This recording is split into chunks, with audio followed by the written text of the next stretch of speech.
You're very welcome to the breakfast briefing here this morning. I'd like to start by thanking both Alan and Suzanne for hosting this event, for the serious amount of work that goes into setting up these events.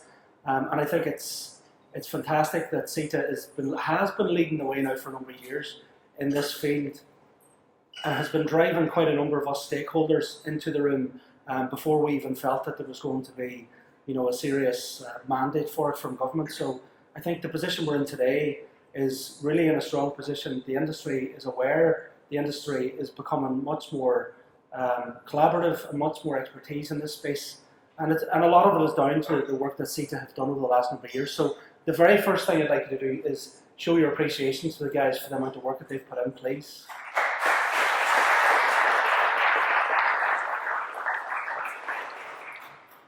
So my name is Sean Downey. I'm a director in the Construction Industry Federation. I look after specialist contracting.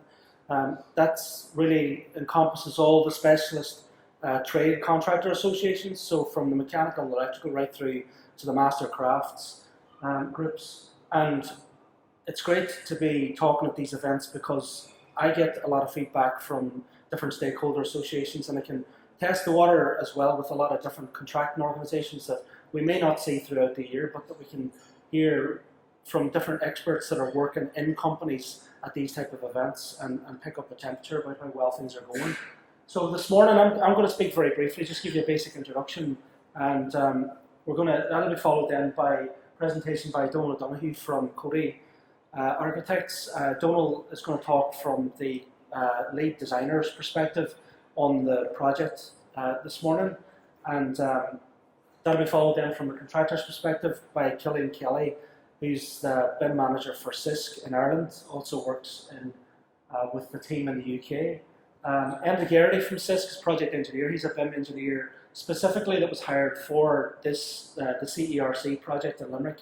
Has been with CISC as well now for the last couple of years. He's going to take over the conversation from the mechanical and electrical coordination point of view. We've lost our representative from Downey due to a minor incident with an ankle, isn't that it? So it's great that we have people of Enda's experience and expertise to be able to step in and carry that part of the conversation. Then going right through the life cycle, we've got Brendan Reardon from Zootech. And Killian's going to give us really the perspective, really a summary from the client's perspective. We couldn't get someone from HSE Midwest here this morning, but they've given us some information, they've given us their perspective, and they've given us their approach to the project, why they not necessarily took the decision themselves, but why they accepted the proposition of BIM Level 2, how it went for them in terms of their expectations, and what their position would be now with respect to looking at a mandate for BIM on projects going forward in the HSE. We'll have a roundtable discussion then for all the speakers, give you a chance to ask your questions. And I'd really appreciate if going through the different speeches this morning, maybe make your notes, and this is the time to ask these people specific questions. You can ask me about the general contracting industry, or you can ask these people about the specific project, where you think the industry is going, where it's going to be in another 12 months' time.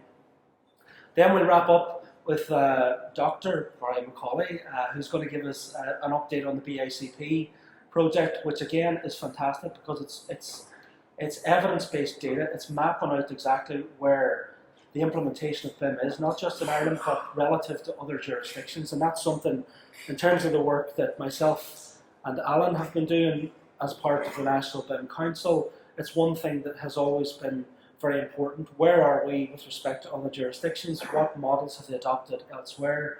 And what speed or what level of integration, level of implementation, level of supports do we need to have, and how can the industry and how can education and the academia sector respond to that?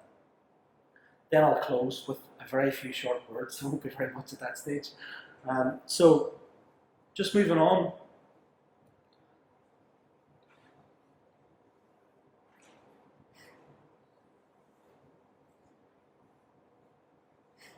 So last time I spoke at one of these events was 12 months ago, and it was great because I had a bit of a panic moment where you're trying to find something that is of real interest, because one of the things I'd heard someone say at an early CIF event that the difficulty is the time of the day that some of the events are on. This is the ideal time because you guys can get back to work, and the people that you're working for know that you've been in, you've maybe got the latest update, you've been at a really good networking event, you've got your finger on the pulse, but at the same time you're putting in a day's work when you're back to the office. But it can be very difficult to try and engage forward-thinking clients or real leaders in this field. So I was delighted that this time last year we got Facebook as a client to step up and tell us why they were mandating BIM on their project, and also what their expectations were for the industry. So right across the design sector, right across the entire data supply side, right across contracting and supply manufacturing, it was a really good wake-up call for people to understand, well, there's a large FDI client that's in Ireland, first big project, apart from, I suppose, their commercial office fit-out, but their first big manufacturing project, a real thought leader in this space, and this is what they're telling us. So it was great that this time last year we were hearing large private sector clients talking about their needs and talking about how successful they expected BIM to be for them in managing the facility right through the entire life cycle of that project. But since then, I would say that BIM certainly is being applied on a more wide-scale basis. A lot more projects are trying to adopt BIM, whether it's on a piecemeal basis, whether it's one of the lead designers basically bringing it to the client and telling them this is where you've got to go, whether it's the general contractor leading it, or whether it's someone from even an FM or data management, the health and safety file end like a Zootech, that are turning around and saying, look guys, if you expect someone to be able to manage this facility at the end, you've got to have this data-rich environment, you've got to have really good accessible information that shows you in a clear, accessible way the as-built information. So a lot has been changing. We kept talking last year, Alan, about will we have a mandate, should we be shouting for a mandate? Well, that question has really been answered, because at the National BIM Council now we're about to come out with a roadmap, and I won't preempt what's going to happen, but what you would like to see is it being led by the biggest clients in the country, one of which is really the government. And the government are going to set out a very clear stall in terms of their expectations for BIM, what they would like to see in terms of the framework around projects, and how they will gradually introduce that on different scales of project, not necessarily by value, but by technical complexity and FM requirements. So that's something that you're going to see a very, very clear, strong message on at some point in the next 2 months. We've also had, I suppose, advancements in the standards, international standards at ISO level, and also the development of PAS 1192 across the water in the next stage of it coming through. So we have a nice benchmark. We don't necessarily have an Irish standard just yet. We'll have the adoption of the international standard through the NSCI in Ireland, and we'll have the annex to that, which is going to allow us the chance to adopt a version for Ireland. So in CIF, we've been responding to this eventually, and one thing that we did was in Q3 last year we set up a national committee which is effectively looking at all things BIM. It's looking at continuous improvement, so it's everywhere in this area of innovation, continuous improvement, BIM and lean. The reason I asked for the establishment of the committee was because of the fact that I could see not just BIM as a major lean tool, but also these areas of off-site fabrication, modular construction, all being implemented on projects. I mean, Kerry Group was one of the best examples, where DME in particular did a lot of modular fabrication off-site and brought that onto site, and it was the only way that they could actually meet the construction program. So this is actually happening. These are real stories. It's not just what we would like to do, but it's actually happening. So I wanted a committee in CIF right across the different sectors that could respond to the needs of industry, or respond to the needs of industry, respond to the needs of clients, and could deal with it from a contractor's perspective.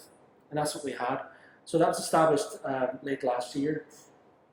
What's great is I have Owen Vaughan, who's MD of Mercury Engineering, is the chairman. Killian Kelly from CISC is acting as our vice chairman.